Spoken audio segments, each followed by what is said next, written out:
Welcome to RSP channel. இன்றைக்கி பச்சைப்பயிறு குழம்பு எப்படி செய்கிறதுன்னு பார்க்கலாம். இதில் ப்ரோட்டீன் ஃபைபர் சத்து அதிகமாக இருக்குது. வாரத்தில் 2 தடவையாவது இந்த மாதிரி செஞ்சு சாப்பிடுங்க. பச்சைப்பயிர்லேயே நிறைய வித்தியாசமான டிஷ்ஷெல்லாம் செய்யலாம். நான் இன்றைக்கி பச்சைப்பயிறு வச்சு குழம்பு செய்து காட்டியிருக்கேன். ஒரு 100 கிராம் எடுத்து ஃபஸ்ட்டு சட்டியில் வறுத்துக்கலாம். நல்லா வறுத்துட்டு கலர் மாறணும், கருவிடக்கூடாது. நல்ல வாசனை வரும்போது எடுத்து ஆற வச்சுட்டு கழுவிட்டு ஒரு குக்கரில் சேர்த்துக்கலாம்.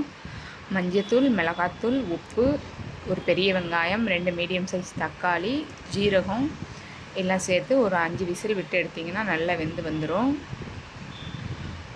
அதுக்கப்புறமா இன்னொரு கடாயில் கடுகு, உளுந்தம்பருப்பு, ஜீரகம், வெள்ளைப்பூடு, ஒரு 8 சின்ன வெங்காயம் பெருசாக கட் பண்ணது, மிளகாய் வத்தல், கருவேப்பிலை சேர்த்து வதக்கிட்டு பச்சைப்பயிறு அதோடு சேர்த்து நல்லா கடைஞ்சி எடுத்து சூடான சாதத்தில் நெய் விட்டு சாப்பிட்டா அமிர்தம் மாதிரி இருக்கும். கண்டிப்பாக ட்ரை பண்ணி பாருங்கள். தேங்க்ஸ் ஃபார் வாட்சிங். பாய்.